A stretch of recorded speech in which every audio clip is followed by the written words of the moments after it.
All right, first of all, I'm gonna admit to you the story that I'm about to tell you, I'm kind of ashamed to even talk about. But I know that talking to you about it may potentially help somebody else. And so if you will allow me as a man, just let me get completely and totally naked with you, intellectually and emotionally. And I'm begging you that you don't judge me based on what I'm about to share with you. So I've been working for Charles Schwab for 12 years at the time. And let me say this before I get into my encounter and the end results of my encounter.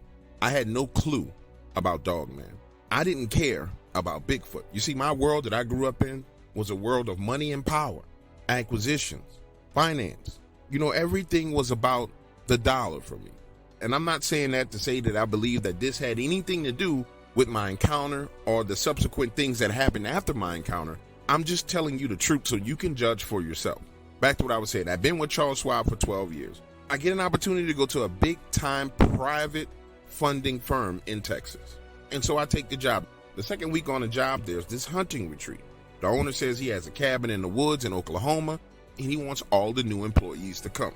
So we head out that way. And when I tell you this guy has a layout, a house on the lake with thousands of acres of land. And when you go inside of this house, it's not set up like a traditional house. When you walk into the front door, it's kind of set up with stadium seating on the first level of the house. You can tell that this property is a business write-off for him, and he uses it for training as opposed to family members staying there. Imagine the scene. You walk through the front doors, this massive open space. It's this movie-style seating that goes up right and left, and then above your head is a screen that drops down and covers the whole entire front door. Now, if you keep walking straight, there's an aisle that leads between the seats. If you go and make a right, there's this hallway with these doors, and each door has a number on it, and it reminded me of a hotel. Now, if you work your way back to the left, you go into the kitchen area, a seating area, a smoking area, and a bar room. When I tell you that this man's property is nice, it's fantabulous. And so for the next couple of days, we're doing these fun team building exercises, paintball in the woods, fishing on the lake, skiing on the lake, all kinds of fun, entertaining stuff. And he's there kind of guiding people through everything and making sure they have understanding. And let me say this, it's clear why this man has the level of wealth that he has. He truly has a deep psychological understanding of people. And he can look at a man, put him in a situation, and see what job best suits him. But right here is where stuff goes off the rails. For me personally, it's 7:30. I'm in the smoking room, smoking a cigar, having a glass of cognac, talking with a few of the other guys. When he walks in, and he singles me out with two other gentlemen, Brent and Clayton. He says, "Gentlemen, I'd like to talk to you outside for a second." And so we get up and we walk outside. And when I tell you it's fancy, I mean, imagine the most fanciest scenario you could think of. There's laughter in the background, people playing poker. I mean, it's a cheerful, luxurious environment. And we step outside on the porch, and he says, "Gentlemen, there are some things I've noticed about the three of you while we were having our events." And he says, "There's something that you're going to have to confront if you plan on being members of this organization." Now, we're all looking at each other, trying to figure out what the hell he's talking about. He says, "You men are controlled by fear. I've watched you hesitate over and over again to seize on opportunities that were right in front of you." Now, stop right here in the story. Pause. Let me give you some background. Clayton, one of the guys that he singled out, Marine. I mean, real deal, Afghanistan, door clearing Marine. Now, the other gentleman that he singled out, Brent, college athlete, starting cornerback for Texas A&M. And you got to understand something. For a white boy to be a starting cornerback for a school like Texas A&M, he ain't got no problems with fear. And he's super athletic, super fast, and there's something special about him. So as he's explaining this to us, we're looking at each other trying to figure out what the hell is he talking about. Because I frankly don't hesitate about anything.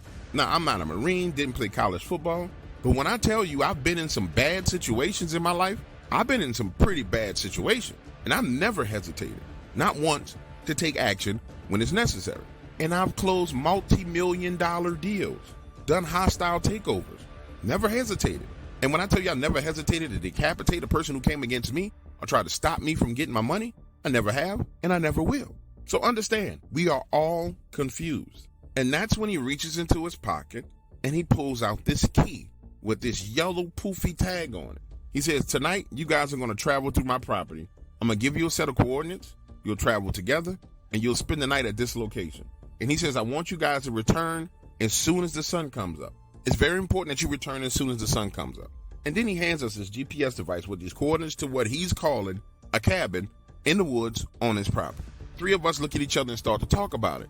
And I'm like, listen, man, I don't know what he's talking about. Do you guys have any clue? And Clayton was the one that said, listen, he singled us out for a higher position than everybody else. And this is a test. Let's just do it and get it over with. Change clothes and we'll meet back here in 10 minutes. So we all go off in different directions, change clothes, come back. I'm dressed to go in the woods. Clayton's dressed to go in the woods. And Brent is dressed like he's going out to dinner. We try and tell him to go change and put something else on. He said, man, I didn't bring clothes to go hunting. I only brought clothes to hang out. So I got to go with what I'm wearing. So now the three of us venture off, circling around the entire lake, getting to the backside and going off into the woods. Now, mind you, it's night outside, it's dark, and the woods are spooky, but spooky doesn't really kick in when you got three people with you. You're fine when it's three men together in the woods, and it's quote-unquote spooky. But the further we walk, the more the atmosphere tended to change. Now, to paint the picture for you, we're talking about pitch black darkness, flashlights, some old Scooby-Doo type of shit that we're on right now. Now, we get to this point where this fog starts to roll in through the woods. Now, I'm not sure if you've ever found yourself in the woods before the fog rolls in. Maybe you've been in the woods while the fog was there. But it's a sight to see for you to be walking through the woods, and then there's clearly a line of fog that comes rolling in. And I'm not even sure if this fog was rolling. It was almost like we were walking into this fog and mist. But the minute we got into that fog and that mist is when things started to change. You started to hear voices, the sounds of trees cracking, all kinds of freaky, weird stuff. And let me say this to you. You don't get to know a man until a man is under pressure. So as we're walking along, Clayton hears the noises, hears the whispering, and he starts praying. Brent starts to freak out a little bit. He's breathing heavy, hyperventilating. And me, I'm just being hyper observant. I'm looking around, trying to see what's going on, sucking in every sound, trying to process the information. We keep going into the fog. And that's when we come across this first marker. And when I say a marker, man, it's lit up in the woods, a pole sticking out of the ground with a white light shining up on it with the same little poofy yellow tag that was on the key. Clayton is the one that says, hey man, we're going to take this just so he'll know that we've been to this point in this location. So we take it, keep moving forward, and then the fog starts to lift. Didn't make any sense at all. It was like there was only fog in that area. Now we're continuing along. It doesn't feel eerie. It doesn't feel creepy. And we come across this little pond, not a lake, but a pond.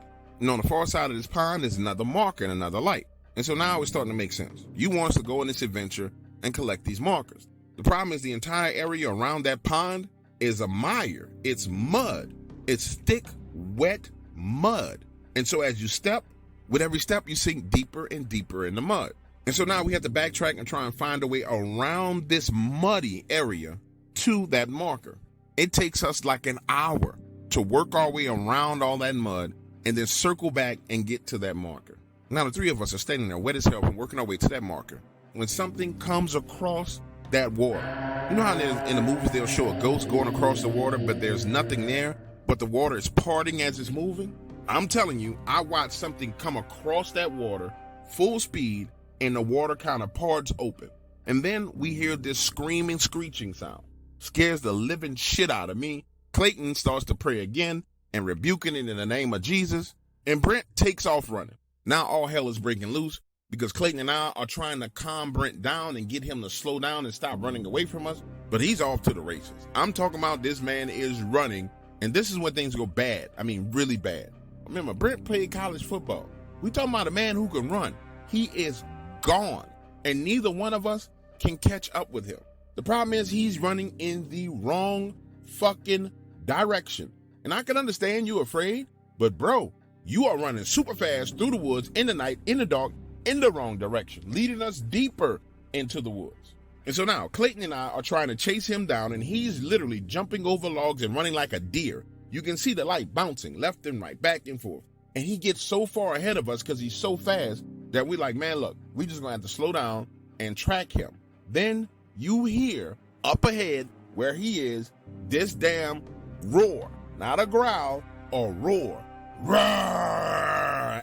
And the light that he has stops. And you remember those Scooby-Doo cartoons where somebody was holding a flashlight and they'll run and leave the light and the light is flipping up in the air, but they're gone?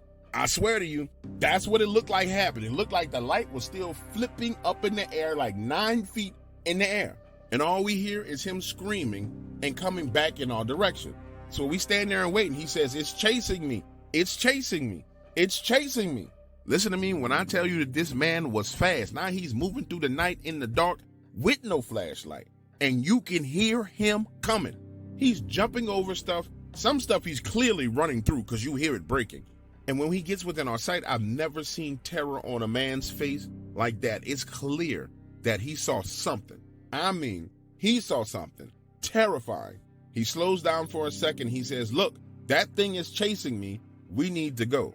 Now, mind you, we can't go straight across the water. We got to go around the pond and the muck and then go back through the fog and back out of the woods. So now we're all running, and I'm trying to keep pace with him and Clayton. And man, I just can't keep up with these two guys. They are gone.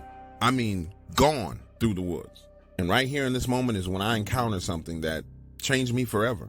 As I'm running along, them off in the distance ahead of me, all I can tell you is something tripped me because I'm on a path and I can see enough of the path to know there's nothing in front of me, but I get tripped. It's like I feel like something hits me in my shin. I trip, stumble, roll forward, and then I feel something pulling on my foot, yanking me backwards. When I turn to shine the light in that direction, there's nothing there. I mean, absolutely nothing there. It pulls me for about 10 feet and I start kicking at my other leg, and I feel my leg actually physically hit something. And then it lets go, and I get up and I take off running again. Now, let me say this about Clayton and Brent. At some point in time, I guess the adrenaline wore down, and they realized they left me, because as I'm running along alone, I start to see the flashlight coming back in my direction. But by the time they got to me, man, I was so shook up. I mean, I just didn't know what to do. The three of us regroup and start heading back to the main house. When we get back, it's 4 o'clock in the morning. And guess who's sitting outside waiting on us? The boss man. We tell him, we say, listen, we tried to make it to the coordinates, but it's too much freaky and weird stuff going on back there. And Clayton gives him the markers that we collected. He looks at us and smiles and says, you know what? You guys made it further than anybody else. We'll talk over breakfast in the morning. Get this. I head into the room, shower, lay down on the bed, and I just can't sleep, man. Too much adrenaline. Just way too much. The sun comes up. It's 7 o'clock, 8 o'clock. Clayton knocks on my door at 8:30 saying, hey, man, we need to have breakfast with the director. And we head into his area of the house. He had a section of this house, top right section, completely corridored off just for him. We're sitting there eating breakfast. He says, gentlemen, I chose the three of you to be put through this test to see what positions that I would appoint you to. And let me explain this to you. Now, he goes on to tell us that there were cameras in the woods and he was watching the entire thing.